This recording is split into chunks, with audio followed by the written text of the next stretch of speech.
As the Techifi project phases out, the partners also visited the GTI annex in Mansa-Kanko after funding its renovation.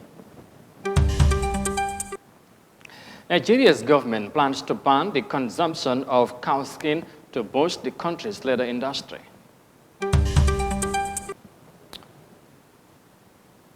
And victims and families demand answers following Indonesia's deadly football match riot. These and more coming your way on The World Today.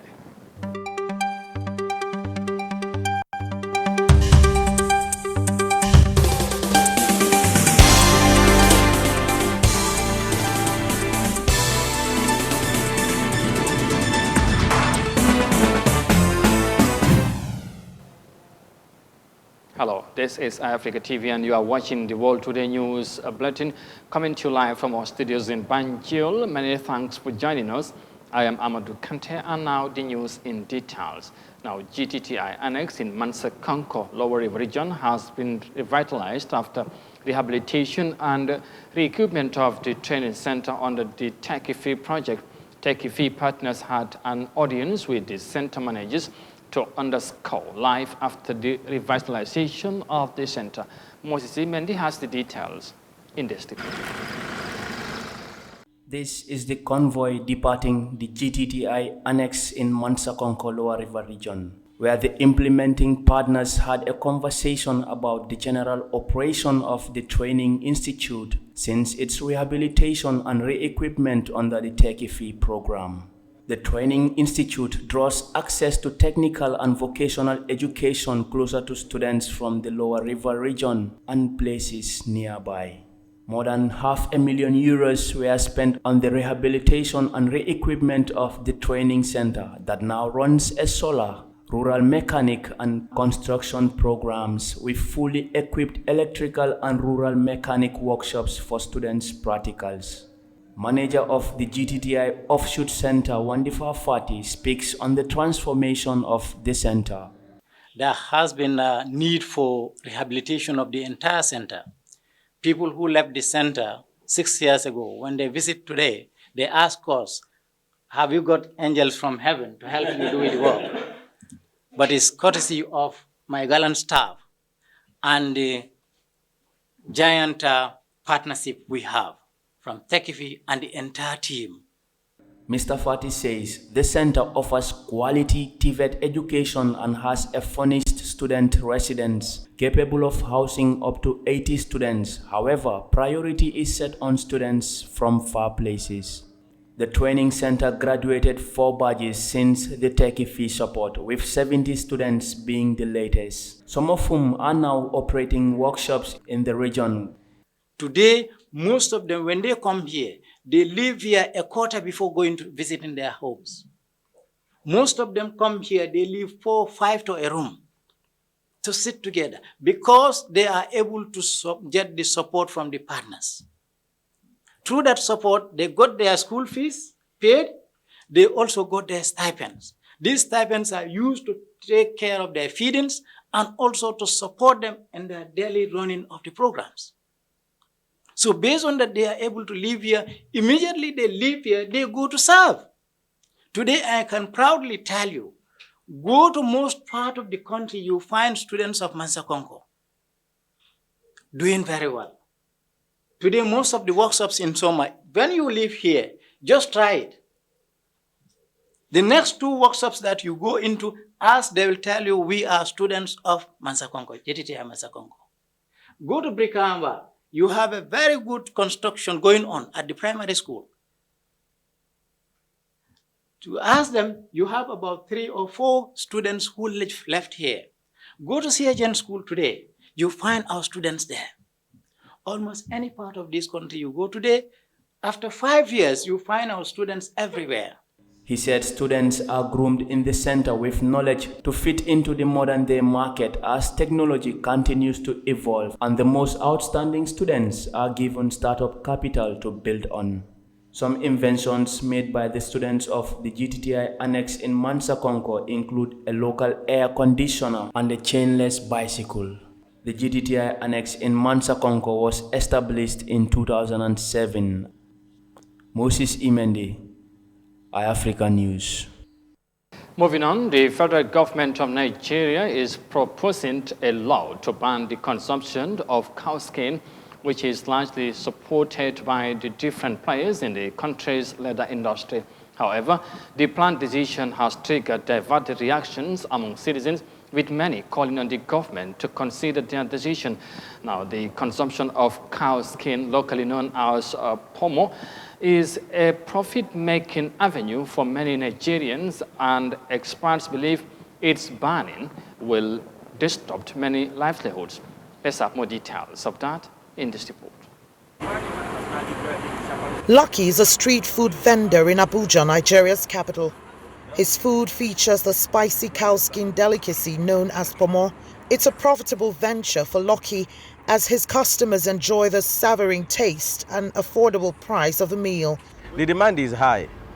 The pomo is something that even poor man can afford. With 15 naira you can chop pomo. With 100 naira you can chop bigger pomo. Cow skin is a major raw material for leather production here in Nigeria, but it's been in short supply as they end up in the kitchen and bellies of many Nigerians. Key players in the leather industry are calling for legislation to ban the consumption of cow skin. Then ban pomo, there will be more leather. It will help us to produce more. The government is considering the ban option in order to revive Nigeria's receding leather industry. This has generated mixed reactions from consumers. They should look on poor masses. If they ban pomo there, it will affect many people, many families. Instead of the government banning pomo, they should boost more cow production so there will be enough skin for both leather products and cow skin consumption. Experts say there's also the economic implication of banning the consumption of cow skin. If you also look at the implications for unemployment, where in Anambra State, it has been reported that if we focused on reducing the consumption of pomo and actually use the pomo to grow the leather industry, you could actually free up to 50,000 jobs. Nigeria's leather sector currently tans between 40 to 50 million skins yearly. That brings an annual revenue of between $600 to $800 million. With a $35 billion global market to tap from, leather could increase Nigeria's foreign earnings. Experts believe that with good agricultural policies and implementation, both consumption and tanneries could be saved. Back here in the Gambia, a father of a deceased 3-year-old child who is said to lose her life due to the havoc caused by the suspended pharmacy syrup in the country, said her daughter died a few days after taking the paracetamol syrup. Now, the Gambia government has since ordered the suspension of the sales of paracetamol syrup after the deaths of dozens of children in the country. Health authorities had launched a probe after a spike in case of acute kidney injury among children under the age of 5 was detected in late July. Mariama Cham tells us more of that in this report. Ibrahim Saidi is the father to a 3-year-old twin who lost her life to the notorious paracetamol syrup, which he said is confirmed by medical workers. The children suffered symptoms including an inability to pass urine, fever, and vomiting that quickly led to kidney failure. Ibrahim Saidi said his child got a fever and he took her to a pharmacy in his community in Tanje. Mr. Saidi indicated that he thought his daughter got malaria, but upon being examined by a nurse at the pharmacy, she was said to be malaria-free, but he was later given some medications for his daughter. We went home, she started taking those medications, but one or two medication is there, it has a problem, but I was never aware. So she started taking those medications for 1 or 2 days, then we stopped. Yes, paracetamol syrup is part of them. Other medications also are part of them that will cool the temper and stuff like that. I'm not familiar with these scientific names, but so we start giving her these medications and she used them for 1 or 2 days. Then my wife told me, why not we took her to the general hospital? I say, yes, we need to know what's really going on, because normally when they are sick, it goes for 1 or 2 days, it stops. But this, she complains of also her legs disturb her. You know, she complains of cold. I thought basically it was malaria, but then it was far beyond that. According to him, the medications were taken by his daughter and her condition worsened. The child was later taken to the Serekunda General Hospital, and after some time she was referred to Banjul for proper diagnosis, where she was admitted for some days before her passing. She was admitted Thursday. On Friday, we were taken to Banjul around after Juma prayer. Then when we reached at Banjul, you know, we met some doctors there, Dr. Baji and Dr. Koli. They called my wife, you know, start making inquiries of what went wrong. So they asked, when the child was sick, which medication did you give to her? So we are able to prescribe all those medicines to them. They say, can we have those medicines in bulk? I had to call home for those medications to be snapped and sent to my phone and later to be shown to the doctor. But when these medications were given to this doctor, one of them, I think Dr. Baji said, that's it. You know, this paracetamol syrup is a problem. Mr. Saidi also expressed his sadness and depression after losing one of his first children.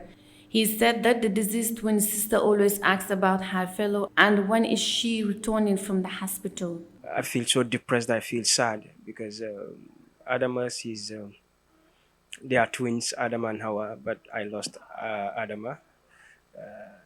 It's very sad, definitely, because she's so much connected to me, or they both connected to me.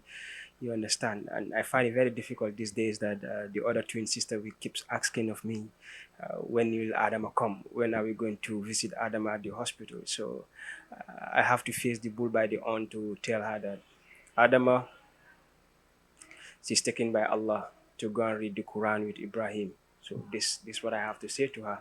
And sometimes she'll be like, okay, Daddy, I want to go too. I say, no, you stay here with us. Because it's sad, definitely it's sad. But alhamdulillah, we're coping with it because every soul will taste death. Mr. Saidi has urged the Ministry of Health to make sure that pharmacies are not selling the suspended paracetamol syrup after its suspension in the country. EF said he is doing some little sensitization campaign in his vicinity to families to know more about paracetamol syrup is detrimental to children. Meanwhile, the Medicine Control Unit of the Gambia said there was insufficient data to warrant a general ban on paracetamol syrups, a painkiller often used to treat fevers in children. Reporting for Eyeafrica News, I am Mariama Cham.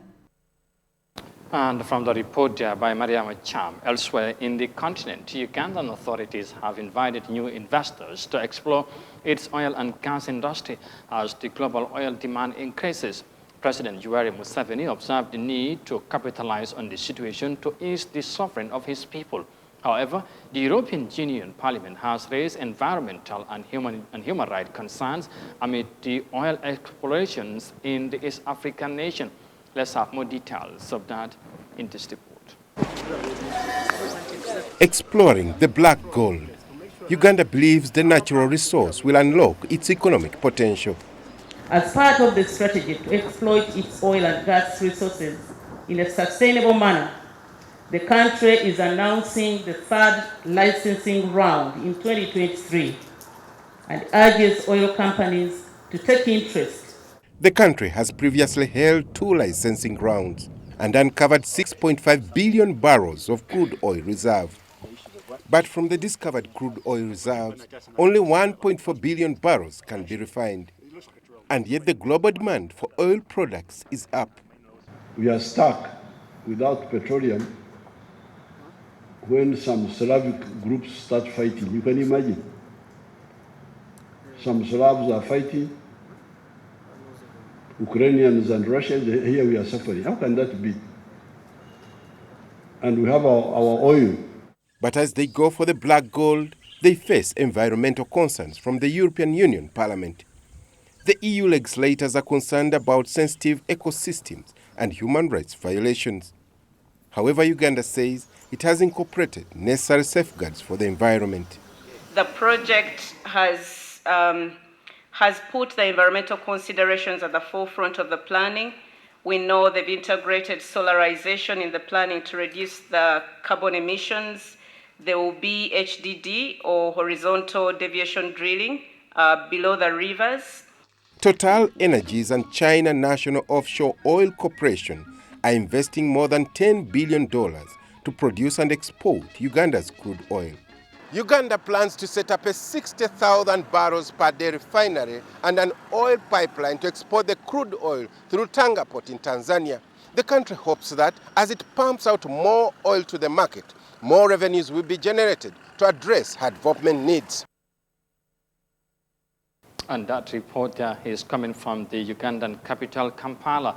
This is Eyeafrica TV, and you are watching the World Today News Bulletin coming to you live from our studios in Banjul. And of course, from that report there, we now take a break and come back shortly. Stay with us, we'll be right back.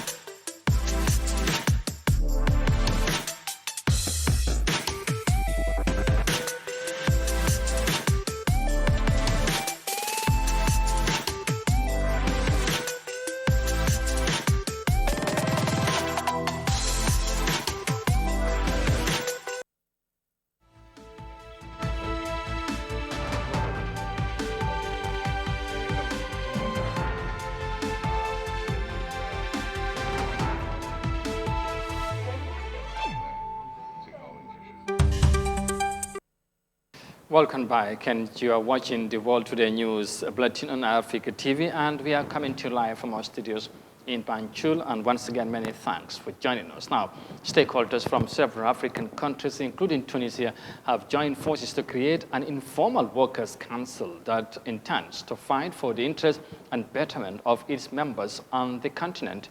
The number of informal workers in the North African country is close to 7 million people due to the impact of the COVID-19 global pandemic and effects of the Ukrainian war.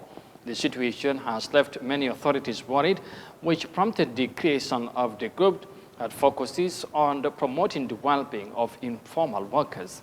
Here's more details of that in this report. Tunisia is the chair of this African Council, which includes 6 unions of the informal sector of South Africa, Liberia, Rwanda, Guinea, Ghana, and India. This agreement is a step forward for informal workers in Africa. All African countries are facing the same challenges. We've shed light on the experience of 6 African nations and India during more than 3 to 4 decades. They have succeeded in improving the conditions of informal workers, and we all want to learn from them. According to the National Institute of Statistics, the number of informal workers in Tunisia reached about 1.7 million this year. Authorities say this number is increasing due to the impact of the COVID-19 pandemic and the ongoing global economic crisis. The informal economy is spreading more rapidly after the coronavirus pandemic, as hundreds of thousands of people lost their jobs. Informal workers do not have social security or health insurance. They work in poor conditions with very low wages. They think the state does not want to help them, but only collects taxes. Former Guinean Prime Minister Kabine Komara said that the first African Council of Informal Workers Unions in the informal sector aims to provide training and skills development to these workers in Africa. However, the high illiteracy rate remains a major challenge. The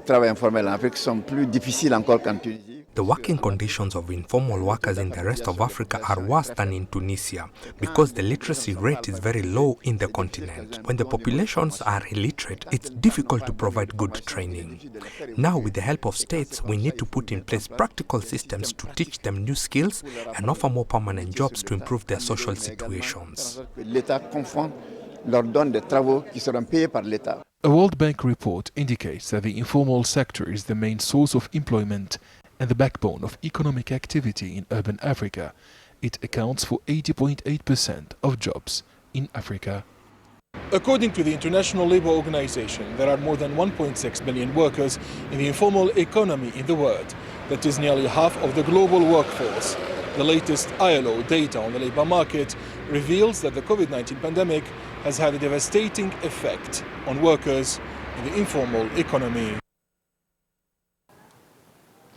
And from the report here in Tunisia, finally to some sad news in Indonesia, because following a deadly football match riot in Indonesia, of course, victims and families are demanding for justice amid the weekend incident.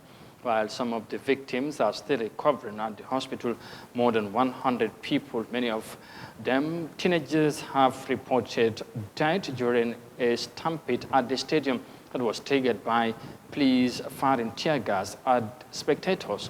Now, the country's president has called for a thorough investigation into the incident, saying supporting the victim should be prioritized. Here's more details of that in this report. On Saturday night, Fatir was at a football match watching his favorite team play. What was supposed to be a celebration turned into chaos. Fatir attended the match with his cousin, 24-year-old Mita. My cousin was at tribune number 13, the worst hit by the tear gas. Everyone panicked. They did not know where to run, and none of the doors were open. I felt my eyes stinging, and my chest was tight. Amid the chaos, Mita was trampled to death. Fatir survived, but he says he cannot live in peace until justice is served.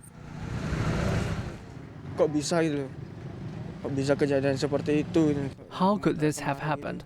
How can the police allow this to happen?